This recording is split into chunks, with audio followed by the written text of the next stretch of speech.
Here we are. Welcome back. It is Juneteenth today. So we're here on Juneteenth. You have me, Amani, Mandy's with us. How are you doing, Mandy? What was your week like last week? Talk to us. Ooh, well, happy Juneteenth. I am listening and learning more and more about this holiday. And so I'm excited to talk about that a little bit more with our guest.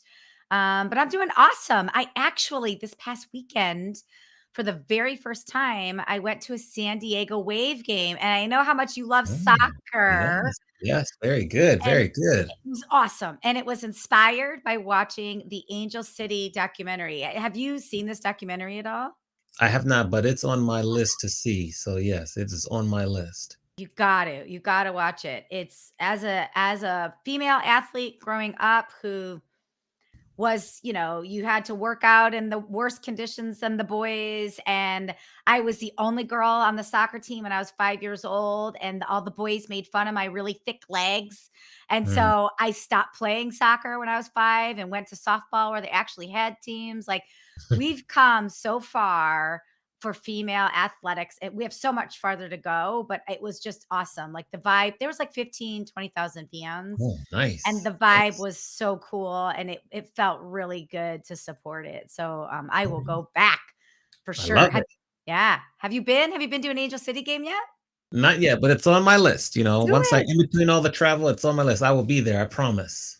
Well, what about you, Amani? You had a big week last week. I feel like you I should did. share that with everybody. Yes, yes. I wish we had like a little video clip to show, but I was at MPI Meeting Professionals International W World Education Conference in Cancun, and I was the digital host. So I hosted the digital part of the programming, and then I also spoke and shared the stage with Courtney Stanley, which was tremendous, and I also DJ a session with Pantra and her team there. So that was really good. We did that. That was fun. Busy. I got back home on Friday night really late and had to do a wedding on Saturday. So I'm still recovering today. Well, you got this. If anybody can recover, you can do it. What we have to Yes. take our tips from Jenny, our past guest, from drinking our Yes. water and Got our the water. digestion Yes. blocks. Right here. Yes. Yes. We're Oh, good. good, Yeah. good, good. Now, for this episode today, who are we going to talk to? We've got a ringer today. He is the founder of Lead Connect Grow. He is certified from the Notre Dame Mendoza School of Business in advanced negotiations and conflict resolutions. He is a black belt in Japanese jiu-jitsu and karate. Some call him Sensei Tom. Oh, Others call him dad or hubby. okay. And he also was a past speaker at WeCon and talked to us a lot about how to deal with difficult people and difficult, complicated situations. And I don't know about you, but I got so much from his session. So today, I want to welcome to the show Win Tom Griggs. Yes. Round of applause there. There you are. Welcome in. Hey, Tom, how are Oh, you? hey, how's it good? I was just giving myself some, congratulatory woohoo. I'm happy to be here. Thank you for that beautiful introduction, and thank you all for sharing about your wonderful and exhausting weekends, especially you, Amani. Woo! Yes. Yes. I got a story too, but we'll get to that later. Let me tell you. So, Well, if you thank you. want to share the story now, you can share the story now. We can start off with Yeah. this. We love stories, by the way. So why don't you start off with the Oh, story? Yeah. so we kind of talked a little bit earlier when we were getting ready about talking a little bit about Juneteenth. So my dad is kind of from a rural part of Texas, like Bay City, Matagorda County, about 80, give or take 80 miles or so southeast of Houston, where he grew up in a small rural segregated community in 1944. My mom's from Vietnam. So long story short is, he has family down there, very extensive country folk, we call them rural folk, salt of the earth. And so they started up the family reunions again just for the Juneteenth celebration. And I actually Mhm. was on the planning committee with some of my cousins. Now I'm gonna wrap all this story in with some lessons we all can learn and things that we talk about, but you have to laugh about it because that's life. Uh, only and Mandy, you'll unfortunately you'll appreciate this and kind of go roll your eyes because this happens all too often. It was only when we started planning this event. It was only guys. I mean, as in the guys. I even asked, Do we have any of our female cousins y'all want to put on the committee? Nah, we're good. We're good. Like, okay, okay. And I'm not knocking my cousins because sometimes there are people who they take initiative. They go get it. They get at it. And that's great. So long story short, a couple of things happened here, a couple of things happened there. It worked out, but all I can say is it was brutally hot because we're here in Texas and we're in southeast Texas. The temperature didn't get above 95, but the heat index said like 108. And I mean, we would just, my wife and my son, I would go back to her SUV, sit in it, cut the AC on, and just sit back here and be like, this. I'm lifting my shorts up for the air vent again. Oh, that's a good feeling. That's a good feeling. I know. I've been there. Yes. And I'm just kind of like, when we had water, like we packed up water and juices and like bananas, and we're sitting there just like, you're putting it against like, oh my God, we brought changes of shirts because we soaked through. But there's nothing like the Joy family. But Amani, I was not only dehydrated, we were all wiped out. My son's 14, sprightly 14-year-old boy, and he wants to go and have fun and do stuff. He gets home, hey, Daddy, you want to play some video games? I'm like this. Nah, son, I'm good. I'll watch you. And after I'm like, boy, I'm tired. I got to go. I get up and start walking away. And he's like, okay. And then a minute later, like, Dad, this sucks. I'm going to sleep too. I'm exhausted. So if you want to tire out your teenagers, bake them in the heat and the humidity. But it was something else. And Sunday, it was like, how you doing? Good. How you doing, man? We still sapped. So I understand still trying to recover, but I love that. I think aside from baking and sweating your faces off in the heat, what other Juneteenth celebrations happened? Like what were some of your rituals for the reunion? So it's more like your classic family reunion per se. Yeah. Like, you get together, everyone there, this person cooks, people bring desserts, bring a little cash. Everyone brings a dessert, cookies, cake. You don't have to go to the store, you don't have to bake anything. But it was really nice to have that sense of celebration and community. And I say this because a lot of that land down in that region was for sharecropping, and even back then for things like the slave trade and what have you. But there's also was a lot of farming, and a lot of the people down there, that's the life they knew. So despite the fact that some of their maybe parents or grandparents had it much worse through social issues and what have you, they still called it home. And a lot of them took over the land and just, made a house out of it and raised a few cattle and a few horses and all that good stuff. And they continue to make that good country living, can go to work and contribute to the church and the families and what have you. So I think that to answer your question, there wasn't a particular ritual per se per holiday that we celebrated. It really was a classic gathering and just remembrance of why we're here, and the notion of, the signing of the freeing of slaves in 1865. And in Texas, it took a little longer for word to get around. So some of that went on for a few years longer. But that's all part of the history, and it's an important holiday for Texas, and it spreads to a degree, which is good. And it's just part of the history. If you look at it with a positive light and understand that it is what it is, and we move from it as opposed to dwelling on all the bad, it's a really great aspect to bring family together and do something different. And it was so successful. We're going to do it again next year. So I'm inviting y'all so y'all can sit. So Monty, you can come back, man. Just send me back to Mexico. I don't want that. I don't want that. Yes. A question for you. Vietnamese mother grew up with and an African-American father, correct? Yes, sir. Mm-hmm. Okay, so what was that like growing up in Texas? Because that's where you grew up, being like a biracial child. What were the challenges? How did you kind of survive through that?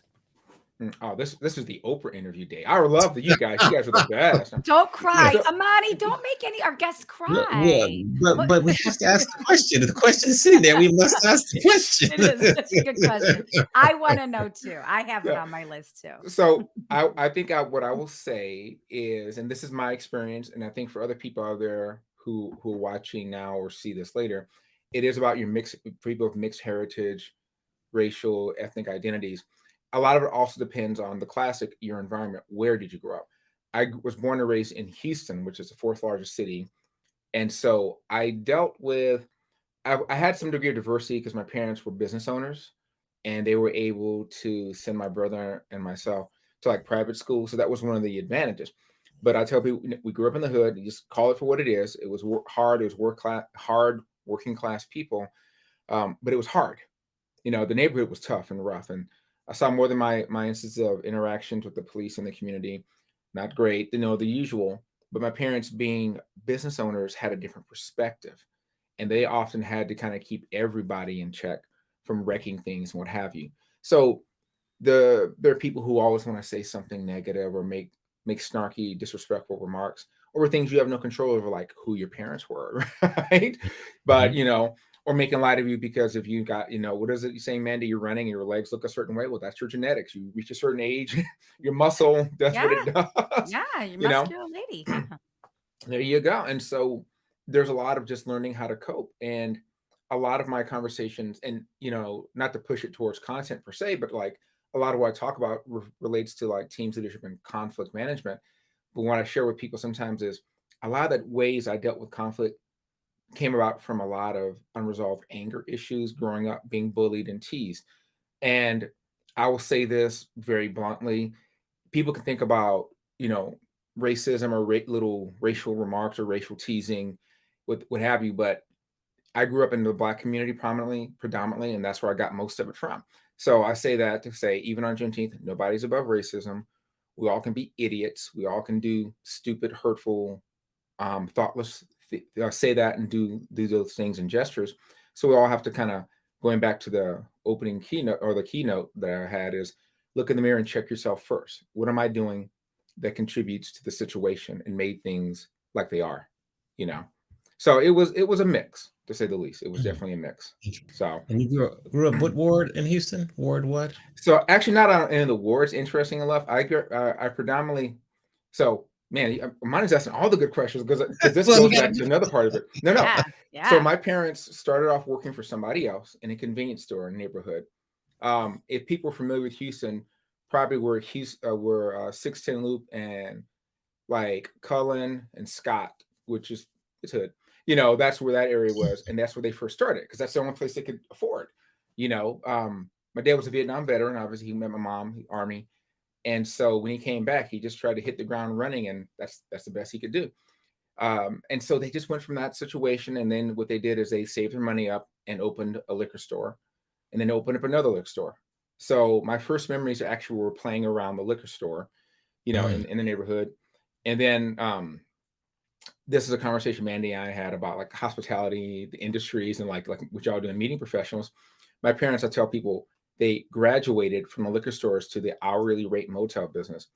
You have to call me. You have to have another interview about that. That Yeah. the motel business I grew up in, it's like a Mm. 90-minute. You got to sit here because you will not believe, and it's funny, and sad and tragic, but that was also part of learning to deal with people, difficult and challenging individuals, understanding hospitality, understanding psychological issues, understanding people who really don't know how, who used way too many of the wrong kind of drugs and different things. It was just a whole slice of life that like really made me see people differently, but also made me have a little more sympathy, empathy, and understanding later in life.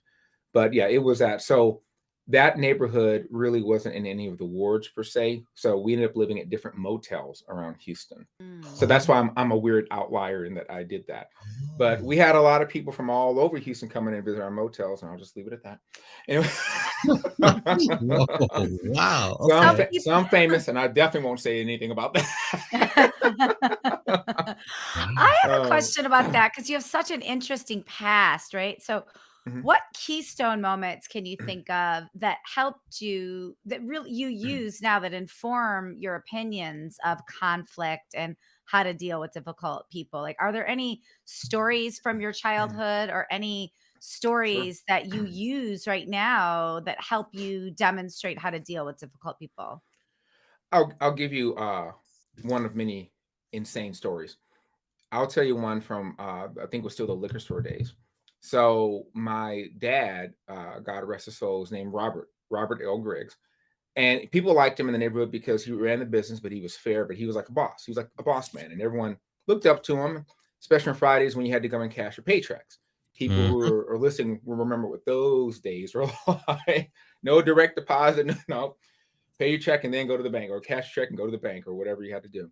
So there were, my dad not only owned the liquor store, he also owned the pool hall and the little speakeasy nightclub called the Brick House Lounge, which I'm sure would have been sued by the Commodores had they heard about it, but oh well. You know, so my dad was a multi-preneur. You know, he was doing side hustles before that was a term. and my mom helped him. She ran her liquor store and would do what she could. So there you had a lot of neighborhood bullies, the people who drank too much, the people who had issues.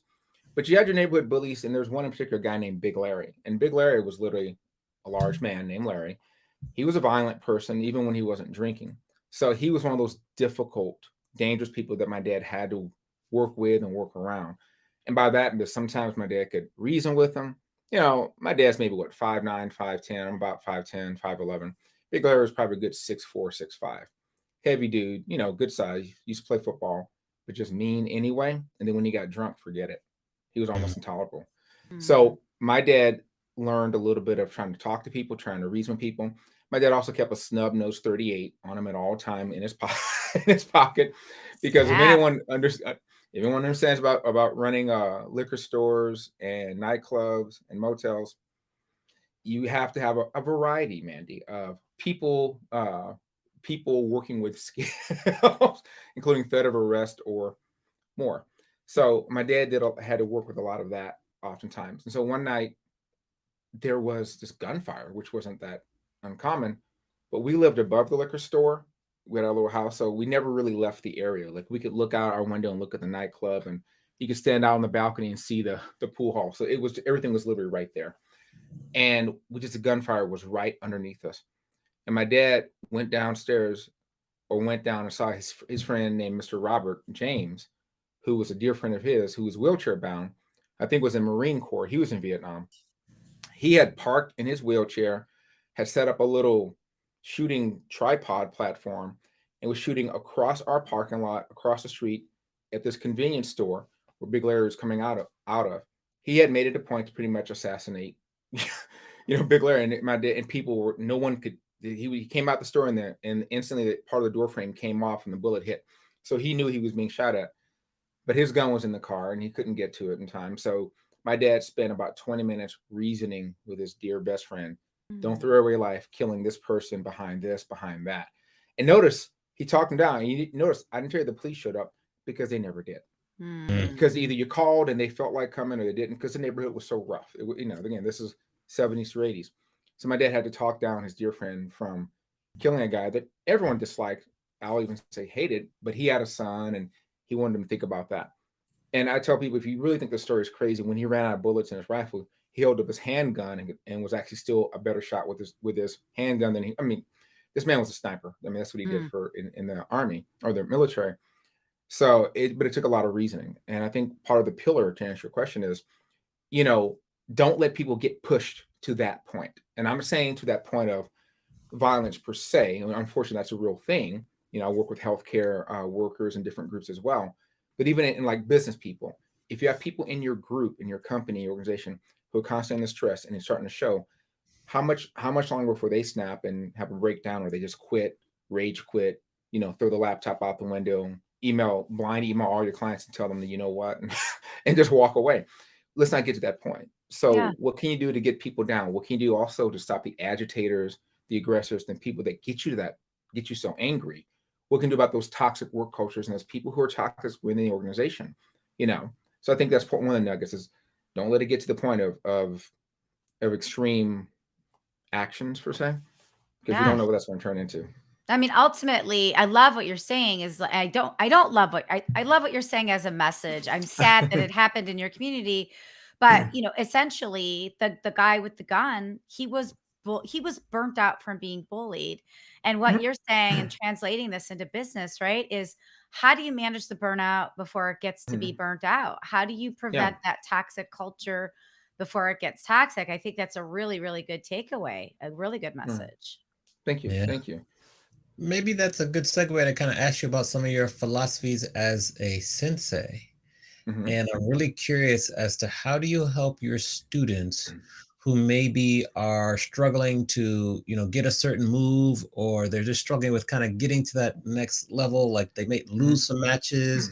How do you help students with their Right. mindset in overcoming failure? Absolutely. Great question. So I'll start off by saying that the school I'm part of here in Houston is TNT Jiu-Jitsu. It's a traditional Japanese jiu-jitsu school. So we don't necessarily do matches, but I understand what you're talking about. A lot of people think of jiu-jitsu and they think of like, you see the grappling tournaments and all that, which is cool. But that's not what we do.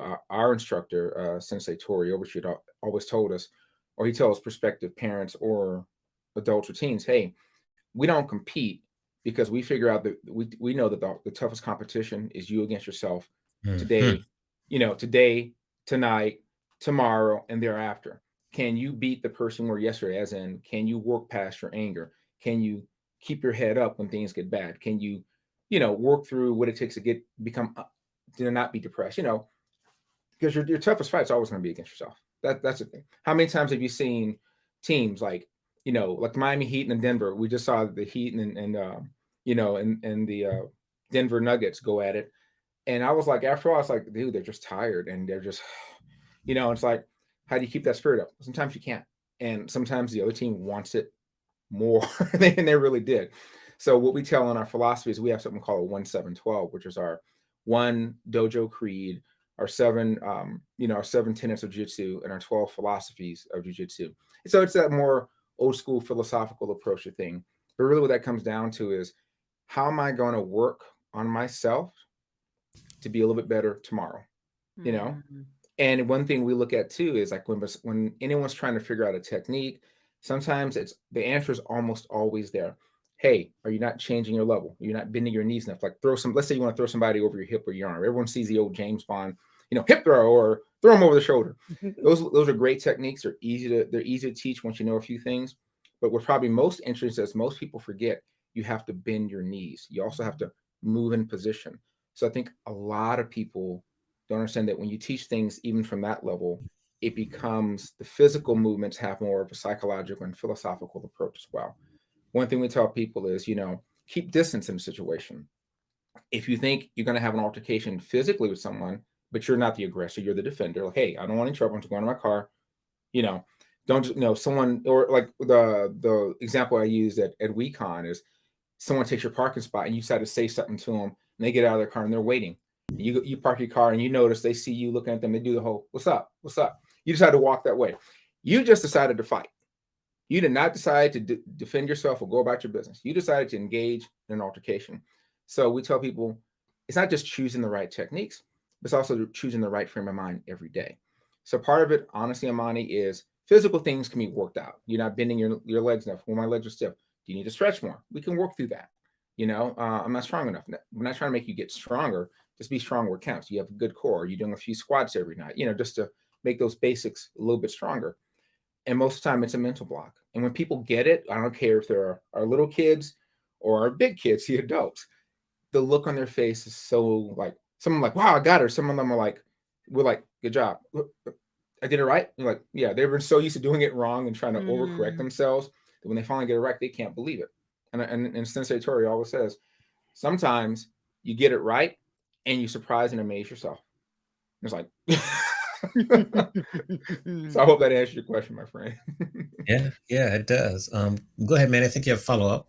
I do. Yeah. I want to build on that because we Mhm. talked about some of your principles as a sensei. I want to talk about your principles as a founder and principles of how you do practice conflict resolution with the people that you coach, with the organizations. And you mentioned the 3 Ps. So I Mhm. wanted to see if you could just share the 3 Ps with everybody, how you use it in your practice and what some of the Sure, results sure, are when people actually sure. click into that. Okay. Well, it's funny you said that, and there's actually two different sets of 3P. One is the Oh, jujitsu, and the other one is more of like we're talking conflict. So, yeah. what I share generally with clients and from the stage and in workshops is, when you look at conflict, the 3 Ps are: is it people oriented? Their personalities, their baggage, what have you. Is it the process, the way things are carried out, or is it the policies, the rules? And sometimes, like we example, maybe your company says we don't do more than 30% for down payment to reserve something, and the place, the hotel says we want 50. That's a policy and process thing. So you can kind of work through that. It's when you're on the phone, the person is rude and a little bit ugly or has an attitude, or they're a little bit nasty in the email. Um, and even an email is where they're really nasty, is they just shorten to the point. Because how many times we have to get that and move on to the next thing, Mhm. So I like when we ask people, raise your hand if you think most problems are policy related. Some are a few, process a few, people. Everyone hand goes up, because in the end, it's the people that make it. What is it? would be great were it not for the people. Kind of like I will say. True. So there's a lot of that. So in working with groups, I tell people you have to examine and understand. Ask the question, hey, I see this is happening, that's happening. Can you tell me, is there something going on? Like, do you have a company policy? Because sometimes just by asking about the thing or the process, what's going on, the deal or the interaction, as opposed to the person, are you having a bad day? Sometimes people take that the wrong way. Their job is they're doing their job to the best of their ability. That's where it is. So I tell people you have to understand that sometimes we have some wonky, weird rules, that we have to follow. Sometimes the process or the procedures are doing for things also can be kind of odd or strange. Maybe it doesn't make the most sense, but that's how the company says to do it. We've all been there. Well, a lot of times it is the people, and sometimes people just have baggage. Sometimes how many jobs have we gone through in our lives, even though if we're in the same industry? And this this hotel chain or hospitality group is y'all doing the same thing, but they do it differently. And how many times do we struggle with doing it differently? So I ask people, understand which of these that really is the majority of the problem. People problems are pretty straightforward. Process, policy, you kind of have to see what you can do, because you're not going to change, your company's not going to change your rules for me, and we wouldn't change our rules for you or the way we do things. So therein, if we understand where the error or the problem lies, then we can actually talk, and it's less people problems and just more, okay, what's the deal? What's the workaround? What can we do? Can you meet me at 35% down payment as opposed whatever? Now we're into negotiation and making something that works. The other part is, I think that's funny. You brought up the 3 Ps. Threw me for a loop till I'm like, oh, she brought up that. And I was talking about jujitsu. We talk about in martial arts or conflict physics, physiology, and psychology. And that's in how you do your techniques, how you engage with people, how you, whether you're training or whether you have to do it for real. And I know people will always ask me, have you ever had to use jujitsu to defend yourself? Like, absolutely. And I can tell you, very little of it was physical, because I was able to maintain distance, kept my calm. I got angry, but I didn't necessarily call the person name to escalate things. I created distance, and I tried to de-escalate things. And there's a story behind that. There's one of those that happened a few years back, right? I think summer not 2019 going into like 2020. It's hilarious, but I'll give you that one later if you want. We love a good story. We love a good COVID story too. I got tons of them. My goodness. What was your inspiration for first joining the John Maxwell Company as a leadership coach and a trainer, and then also kind of going out on your own and becoming your own version of a professional speaker? What was the inspiration behind that? Thank you. I had got to a point in 2010, 2011, my life had taken one of those turns. I got divorced and had a son, and felt like it's all the feelings, right? Oh, I can't believe I screwed this up, or it's my fault, or what's my son going to be like, and am I a failure as a parent? We all go through it. So I was being pushed and driven to do things as I saw it, because I wanted to make sure I was bringing in money. It's the usual, it's a Maslow's hierarchy of needs. That bottom level of Maslow, it's like a rocket engine. It can push you like there's no tomorrow. And I'd listened to, going a few years before that, when I was trying to get finishing my doctorate degree. If anyone's ever done master's or doctorate where it's really demanding, it was just like, it was an unending, I know, what's that? The finish line, where exactly? Yeah. So, somewhere over there, you're like, so you go through all that and you look at it, and I was depressed. Things weren't great at home, all this different stuff. And so there was a time where my instructor, Sensei Tori, also a very dear friend, he turned me on to motivational speaking. And when I say this name, everybody knows the one person he turned me on to that helped me through a hard time was the one and only Les Brown. So, amen. Yes. You have greatness within you. And I mean, Amani's favorite. We talk about Les Brown on the show all the time. Yeah. Well, it's possible. It's you. Come on, Amani. Come on. Don't leave me in. We all know. Possible. It's correct. Yeah. Be courageous. There's one he has. I'll send you the link. Both of you the link about when you want something in life, you have to be courageous and go after it. It's just amazing. It's just yeah. And so he was an amazing inspiration, because I literally found the motivation.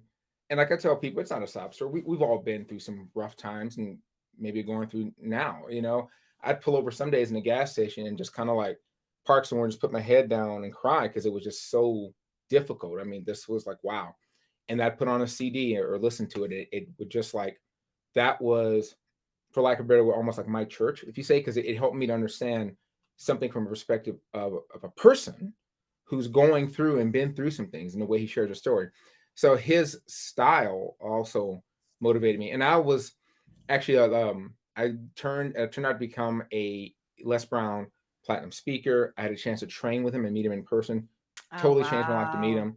And of course, people like John Maxwell were very influential in their leadership because John Maxwell has a different style, but his ability to still get his message across.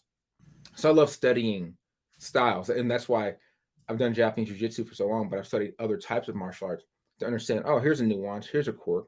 I think we all like seeing that. Like you all book a lot of speakers and you'll see some people who are really fabulous. And you're like, oh, they're making the same point that the other person made, but oh, they're going about it that approach. Huh. Mhm. And it's just little nuances.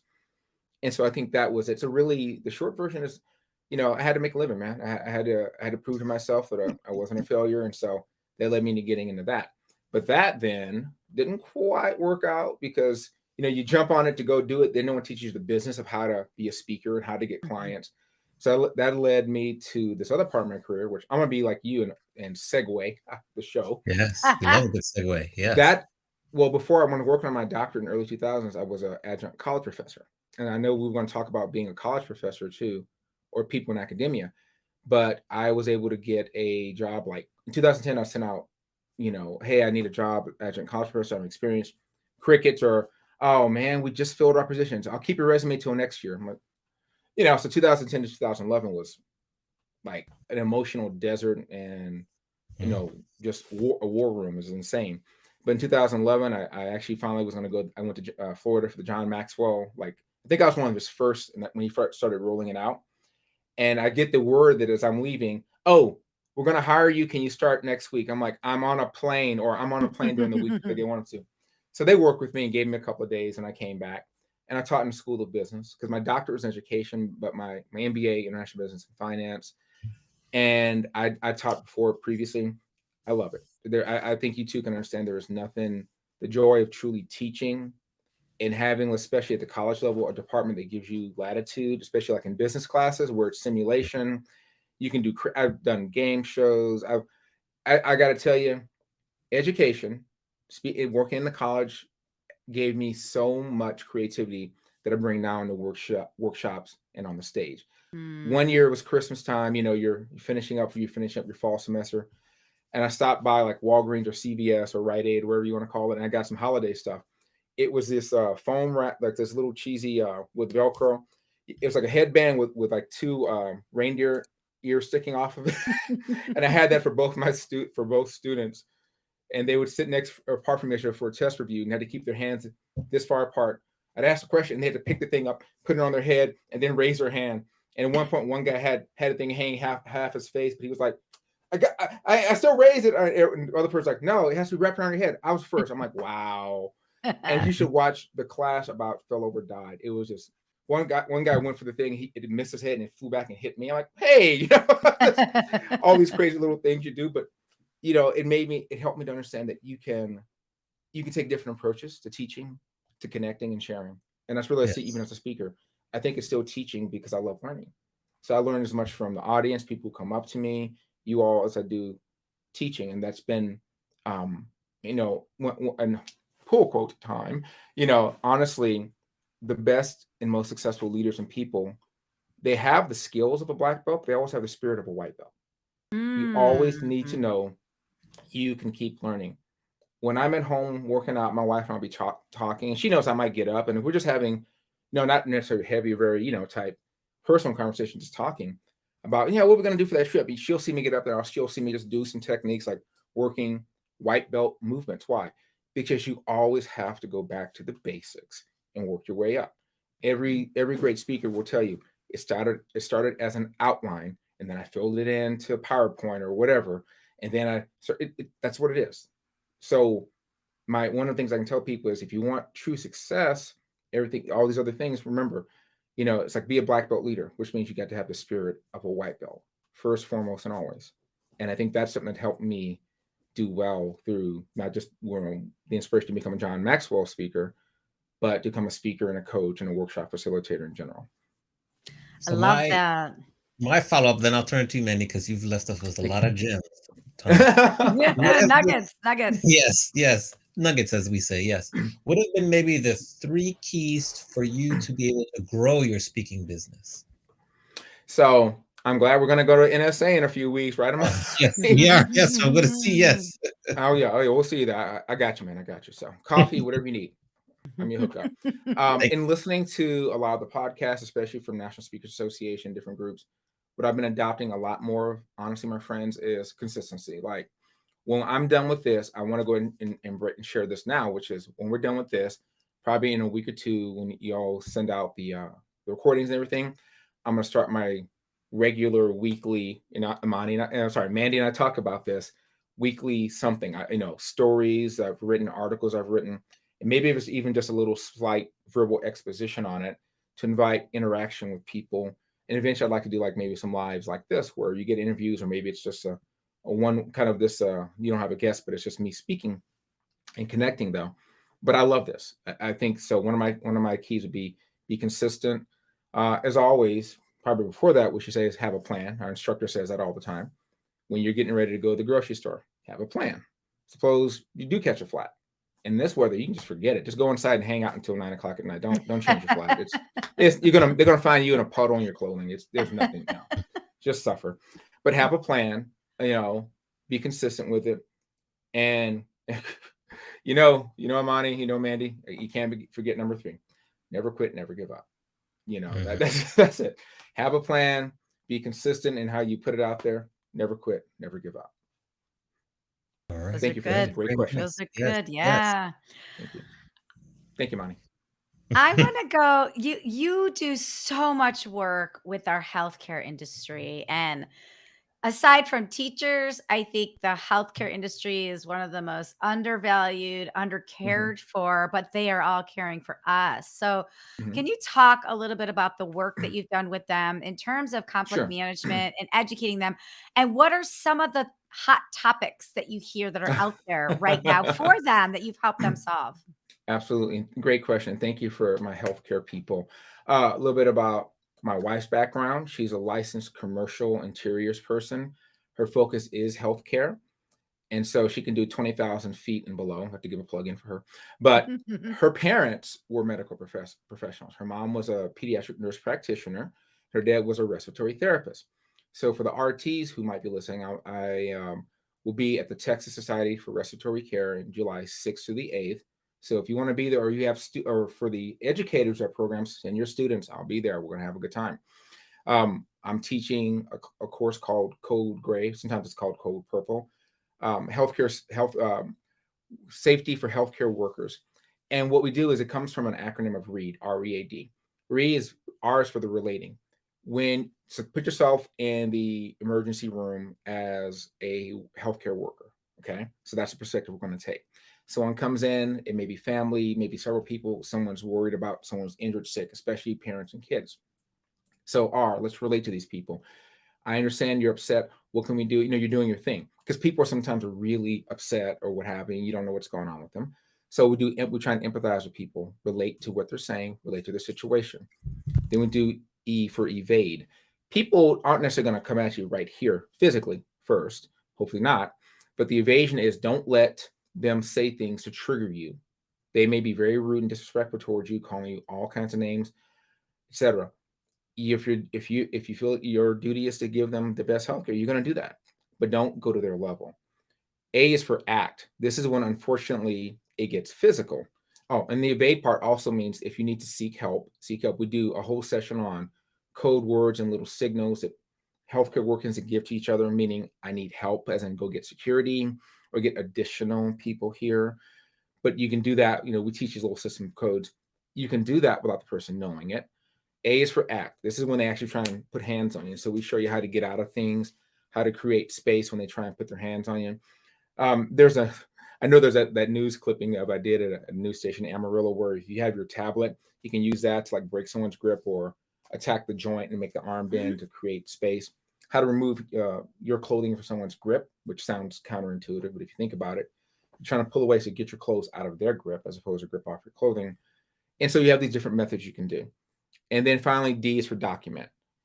Documentation is probably one of the most underutilized and appreciated aspects of anything, because if you don't document what happened, then you can't inform leadership, and leadership cannot make good quality policy changes. So one of the things that's something my wife and also my work collaborator Kelly talks a lot about. She's a licensed social worker with a focus on policy as well. So we're all in this together, and like, you can't change policy, you can't create policy if there's no data. My wife's an EDAC. She's an evidence-based design and construction professional. If you don't have data to back it up, it's all opinion. But if you're seeing instances of workplace violence or healthcare workers being threatened or assaulted, police have had to come in multiple times, then leadership, they can take that to leadership and say, hey, we need to do some things. Well, maybe now we can get part of our budget to invest in this, or more security guards, or creating our own campus police force.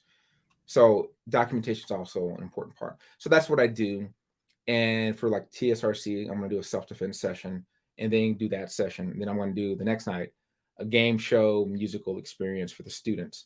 But it means a lot to me because a lot of our healthcare workers, we talk about, you mentioned burnout, their numbers are ridiculous because it's just the COVID, pandemic made it even crazier and harder for everyone, but their numbers are hard. And what people don't understand is when you lose the retention, when the retention lessens, the recruitment's not always increasing. So a lot of medical professions are not getting recruited at high enough levels, but it can't keep people either. So it's a crazy mess out there. And these industries are truly essential, and I'm knocking other industries, and they're experiencing horrible shortages. And that's your healthcare.